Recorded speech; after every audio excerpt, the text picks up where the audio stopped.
Saudara-saudari yang dikasihi Tuhan, Fransiskus dari Assisi salah satu orang kudus yang memiliki sejarah hidup yang luar biasa.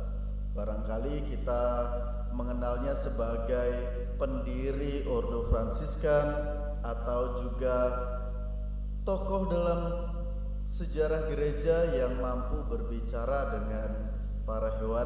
Ya, dialah Fransiskus dari Assisi. Akan tetapi sebelum hidupnya dekat dengan Tuhan, ia memiliki kehidupan yang cukup berbeda. Ia berasal dari keluarga yang kaya raya.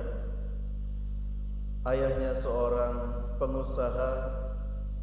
Akan tetapi ketika ia harus membela bangsanya untuk berperang dengan negara lain, sehingga akhirnya ia menjadi tawanan dan dipenjara, membuat hidup Fransiskus akhirnya berubah. Barangkali ia merenungkan bagaimana penderitaan seorang tawanan yang tidak memiliki jaminan akan kebahagiaan, akan kesenangan, namun ia bersyukur bahwa ia masih hidup dalam naungan Tuhan.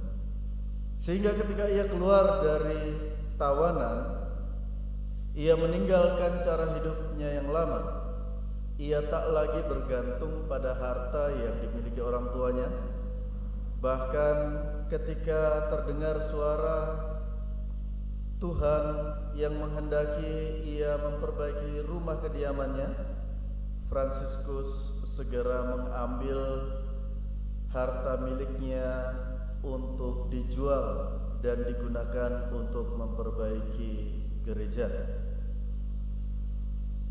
Ia kemudian teringat kembali ketika Yesus menyuruh seorang muda yang kaya untuk menjual segala hartanya dan datang kembali mengikutinya. Akan tetapi pemuda itu justru memilih meninggalkan Yesus. Kali ini Fransiskus bertindak sebaliknya. Karena pengalaman ketidaknyamanan hidup sebagai seorang tawanan, akhirnya ia membaktikan hidupnya bagi orang-orang yang tak pernah mendapatkan perhatian. Mereka adalah orang-orang yang terpinggirkan, orang-orang yang ada di tahanan, pun juga para gelandangan di pinggir jalan. Saudara-saudariku yang dikasihi Tuhan, ketika seseorang kehilangan harta miliknya, biasanya ia akan merasa sedih. Bagaimana tidak, karena apa yang diperjuangkan hilang begitu saja. Barangkali kita bisa membandingkan dengan pengalaman hidup kita sehari-hari.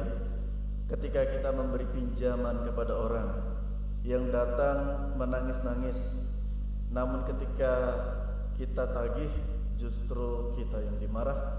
Atau pengalaman lain, ketika kita baru saja gajian, kemudian ada orang jahat yang mengambil milik kita dan kita tidak mendapatkan sepeser pun dari usaha yang sudah kita kerjakan. Tentu perasaan sedih, marah, jengkel dan semuanya itu meliputi hati kita, sehingga kita tidak merasa bahagia. Akan tetapi berbeda dengan Fransiskus, ketika ia harus menjual harta miliknya, ada suatu sukacita dalam hidupnya karena ia dapat berbagi dan menolong orang-orang yang membutuhkan. Seberapa sering, seberapa banyak di antara kita mampu merasakan hal yang sama, bahwa dalam kehidupan yang sederhana, bahwa dalam kehidupan yang sulit, kita tetap bisa berbahagia karena kita tetap memiliki iman kepada Tuhan yang menjamin kehidupan kita. Ataukah hidup kita selalu diliputi dengan perasaan was-was akan apa yang akan kita santap esok hari, atau apa yang akan kita kenakan dalam acara-acara undangan?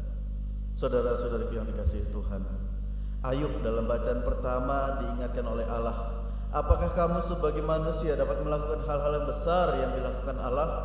Tentu Ayub menyadari ketidakmampuannya. Dan inilah yang mesti kita jadikan teladan, bahwa apapun yang kita usahakan adalah keterbatasan manusia belaka. Maka kita perlu menggantungkan hidup kita kepada kekuatan ilahi yang barangkali tidak pernah kita lihat secara langsung, namun kita yakini karya Tuhan menyertai hidup kita. Banyak cara Tuhan untuk menegur kita yang kurang percaya dengan berbagai mujizat kehidupan. Bagaimana yang sakit disembuhkan, bagaimana ketika kita sulit ada bantuan. Akan tetapi barangkali apa yang Tuhan lakukan masih kurang. Itulah yang dirasakan oleh orang-orang di Korasin. Bagaimana ketika Yesus sudah mengadakan begitu banyak mujizat, namun mereka masih toh tak percaya kepada apa yang Yesus wartakan dan lakukan. Mereka lebih memilih untuk hidup dengan cara mereka, membuat Yesus menjadi sedih sekaligus marah, serta mengandaikan bahwa bila mana di Tirus dan Sidon kala itu terjadi mujizat penyelamatan, maka banyak orang yang akan bertobat. Saudara-saudara yang dikasihi Tuhan, hendaknya kita memiliki iman yang tidak selalu menuntut bukti.